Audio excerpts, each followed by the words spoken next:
nous sommes à la fin du salon Zen, le dernier interview de la week-end.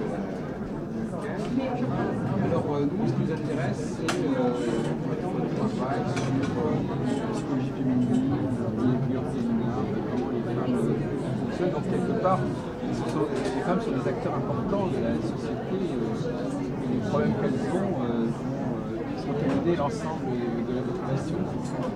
Oui, alors moi je suis thérapeute spécialisée en dépendance affective et dans les relations de couple. En fait, je traite effectivement la dépendance affective, vécue en particulier chez les femmes, parce que je l'ai vécue moi-même.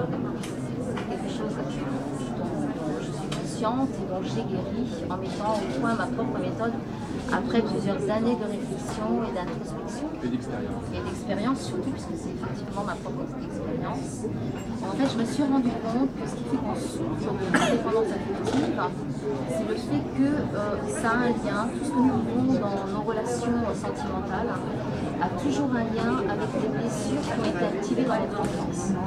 Et la blessure de dépendance affective est vraiment vécue avec un parent en particulier, c'est-à-dire le parent du sexe opposé. Oui, c'est un peu freudien. Tout à fait.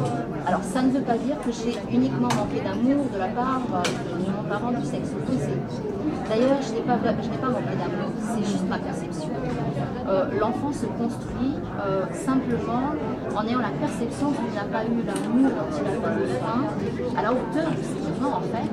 Il a vraiment reçu cet amour, le parent l'a aimé, mais il l'a aimé en fait tel qu'il savait faire, du mieux qu'il pouvait faire.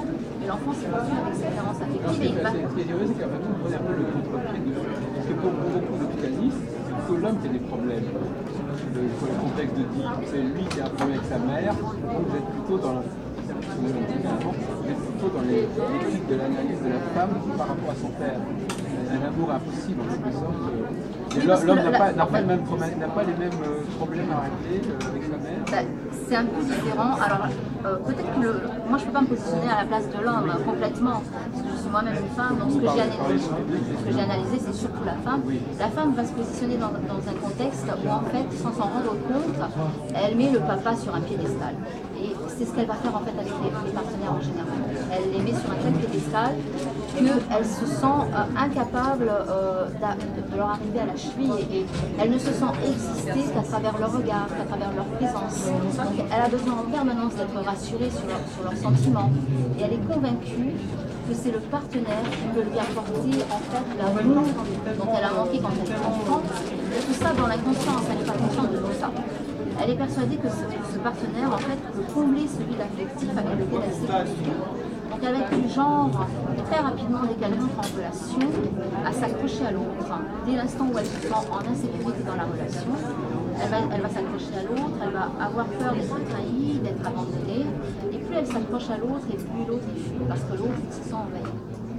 Et l'autre, en fait, le partenaire masculin, il est en train de revivre quelque chose avec cette partenaire qui lui fait revivre les émotions qu'il a vécues avec sa maman. Donc, dans la relation de couple, la femme, ce qu'elle est en train de vivre avec l'homme quand elle est en souffrance, le schéma qui se répète, ce sont les blessures qui ont été activées dans l'enfance avec le papa. Et le schéma qui est répétitif, ce ne sont pas forcément les circonstances, les comportements, le partenaire, le physique qui est semblable, qui est identique, c'est simplement la sensation désagréable et douloureuse qui est la même. Donc moi, je travaille ma thérapie. Je travaille toujours en partant du problème, de la problématique qui se passe dans la relation, dans le moment présent, et je vais toujours faire le lien avec la blessure qui a été activée dans l'enfance. Donc ça veut dire en fait que pour un homme, fréquenter une femme, c'est dangereux. Ça peut être c'est périlleux, disons. Il s'expose quelque part à des déceptions ou à des rejets. Pas du tout, mais on peut dire la même chose pour la femme, parce qu'elle va rentrer dans une relation dans laquelle elle va souffrir, donc elle pourrait le voir comme ça. La relation, elle a un but. Ce que la société nous a conditionné à croire, c'est que la relation, elle est faite de telle manière que je t'aime d'abord pour qu'ensuite toi tu puisses m'aimer. Mais nous ne pouvons pas donner ce que nous possédons pas. Donc à partir du moment où je ne suis pas sentie fondée affectivement, je suis un être vide d'amour. Donc ce que je vais donner à l'autre, c'est du vide. Mais l'autre, il a vécu la même chose que moi, dans d'autres circonstances. Donc en fait, je vais donner du vide, mais l'autre, de l'autre côté, il va me donner du vide. Et c'est comme ça que je rentre dans un cercle vicieux duquel je ne sors pas. Comment éviter ça? La solution, c'est d'apprendre l'amour véritable. Parce qu'il n'y a aucun partenaire au monde qui puisse combler mon vide affectif.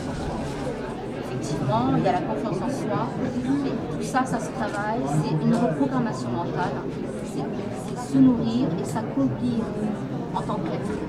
Est-ce que là, on n'a pas besoin de l'autre? Alors, le paradoxe, c'est que, effectivement, en tant qu'être individuel, nous n'avons pas besoin de l'autre. Il est nécessaire d'abord d'apprendre à se construire d'abord soi-même, apprendre à être heureux d'abord tout seul, pour ensuite pouvoir être heureux avec l'autre. Alors, la question que je vais vous poser, Marquez,